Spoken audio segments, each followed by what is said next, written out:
Assalamualaikum warahmatullahi wabarakatuh. Saya Korota Ayu Nurjanah dari kelas Hukum 2018B, NIM 180 40 70 40 37.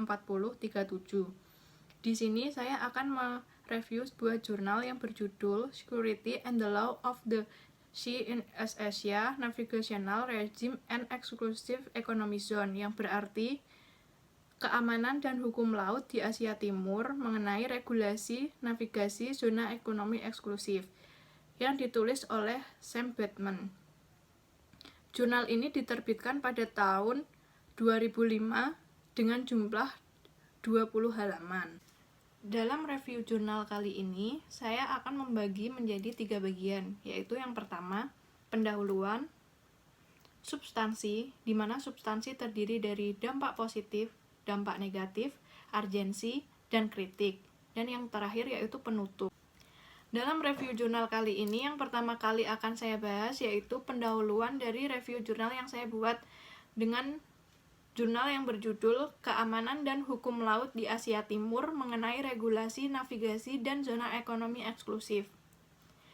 Dalam jurnal ini banyak membahas mengenai benturan kepentingan antara negara pantai dengan negara maritim, di mana negara pantai ingin memperluas dan menegakkan yurisdiksi mereka atas ruang maritim. Berbeda hal dengan negara maritim yang ingin mempertahankan kebebasan maksimumnya agar dapat melakukan navigasi, penerbangan, dan penelitian ilmiah yang memiliki kekuatan penting bagi daerah mereka berada. Zona maritim yang diatur dalam UNCLOS 1982 merupakan zona-zona maritim yang berada di bawah kedaulatan penuh, yaitu perairan pedalaman, perairan kepulauan bagi negara kepulauan, dan laut teritorial.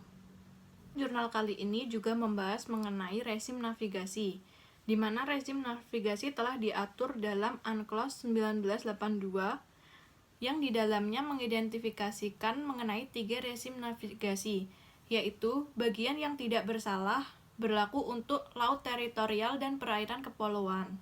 Yang kedua, jalur transit melalui selat yang digunakan untuk navigasi internasional.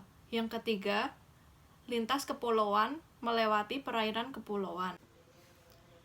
Wilayah Laut Asia Timur merupakan salah satu wilayah laut di dunia ini yang sering terjadi benturan kepentingan antara negara pantai dengan negara maritimnya.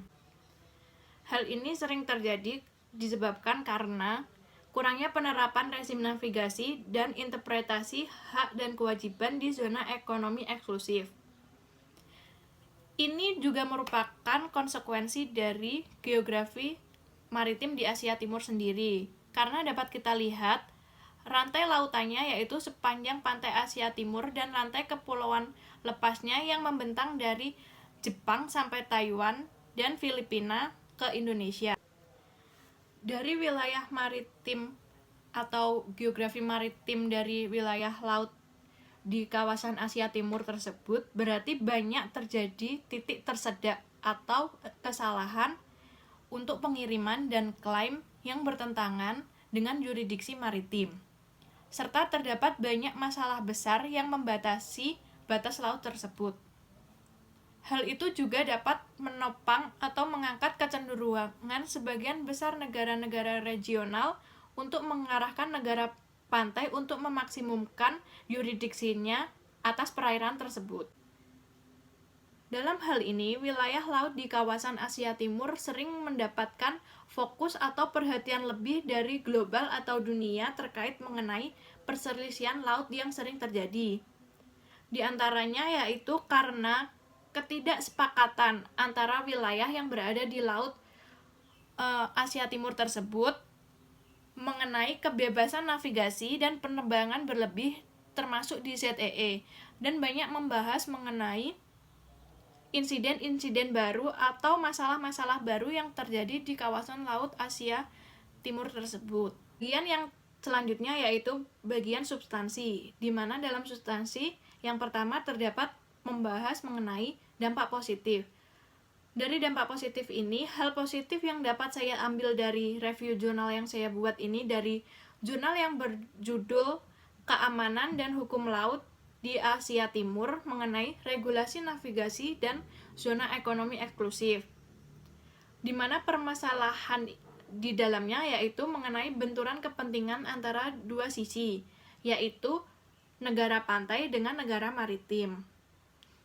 Namun dalam hal itu sudah terdapat penyelesaiannya, di mana sudah diatur dalam UNCLOS 1982. Salah satu pengaturannya terdapat dalam ayat 5 pasal 70 UNCLOS 1982 yang berisi negara maju secara geografis tak beruntung berdasarkan ketentuan pasal ini berhak untuk berperan serta dalam eksploitasi sumber kekayaan hayati di zona ekonomi eksklusif negara pantai yang maju dalam subregion dan region yang sama, dengan memperhatikan sampai sejauh mana negara pantai dalam memberikan kesempatan kepada negara lain untuk memanfaatkan sumber kekayaan hayati zona ekonomi eksklusifnya, telah memperhatikan kebutuhan untuk memperkecil akibat yang merugikan bagi masyarakat nelayan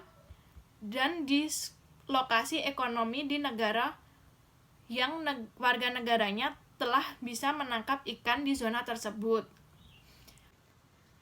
Dapat saya simpulkan secara tidak langsung dalam ayat ini menjelaskan bahwa negara tak berpantai atau negara berpantai memiliki hak yang sama dengan negara berpantai, dengan syarat negara yang tak beruntung atau negara yang tak berpantai tersebut memiliki izin dari negara berpantai untuk melakukan kegiatan perikanan atau kegiatan lainnya di wilayah negara berpantai tersebut. Yang selanjutnya yaitu dampak negatif, di mana dampak negatif ini merupakan bagian kedua dari substansi dari review jurnal yang saya buat ini. Hal negatif yang dapat saya ambil dari review jurnal kali ini yaitu di mana pada kenyataannya dalam batas yurisdiksi wilayah pantai atau wilayah negara pantai sering terjadi ketidakpastian karena kurangnya batas laut dan klaim bermasalah dalam lurus garis dasar laut. Yang selanjutnya yaitu urgensi atau bagian ketiga dari substansi yang saya buat dari review jurnal kali ini, di mana urgensi tersebut berisi mengenai benturan kepentingan antara dua sisi, yaitu negara maritim dengan negara pantai, di mana negara pantai menginginkan untuk memperluas haknya untuk mengeksplorasi, memanfaatkan, menjaga, dan mengencangkan yurisdiksi negara pantai atas negara maritim. Sedangkan negara maritim atau negara pengguna berusaha untuk mempertahankan kebebasan navigasinya, penerbangan, serta penelitian ilmiah secara maksimum bagi negaranya. Bagian yang terakhir dari substansi ini, yaitu kritik. Kritik yang dapat saya berikan dari jurnal ini saya bagi menjadi dua bagian, yaitu yang pertama, bagian secara keseluruhan, dan yang kedua, bagian isinya saja. Kritik dari bagian secara keseluruhan ini, saya mengkritik mengenai tata cara peletakan materi dan penulisannya, yang dapat menyulitkan bagi pembacanya. Karena si pembaca harus mengulang dari paragraf ke paragraf sebelumnya agar bisa memahami dari isi dari keseluruhan jurnal tersebut. Dan yang kedua yaitu mengenai isi dari jurnal tersebut, di mana pembahasannya menurut saya terlalu bertele-tele yang membuat pembaca lebih lama untuk memahami isi jurnal tersebut. Bagian selanjutnya setelah substansi yaitu bagian penutup. Dapat saya tarik kesimpulan dari jurnal ini yaitu bahwa terdapat benturan kepentingan antara dua belah pihak, yaitu pihak negara pantai dengan pihak negara maritim.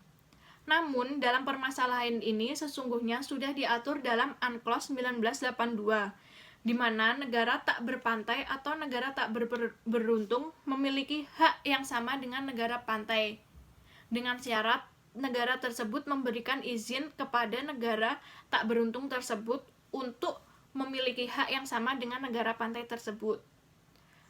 Sekian dari review jurnal yang dapat saya sampaikan atau saya paparkan. Kurang lebihnya saya mohon maaf apabila ada kesalahan kata yang saya sengaja maupun tidak saya sengaja. Wassalamualaikum warahmatullahi wabarakatuh.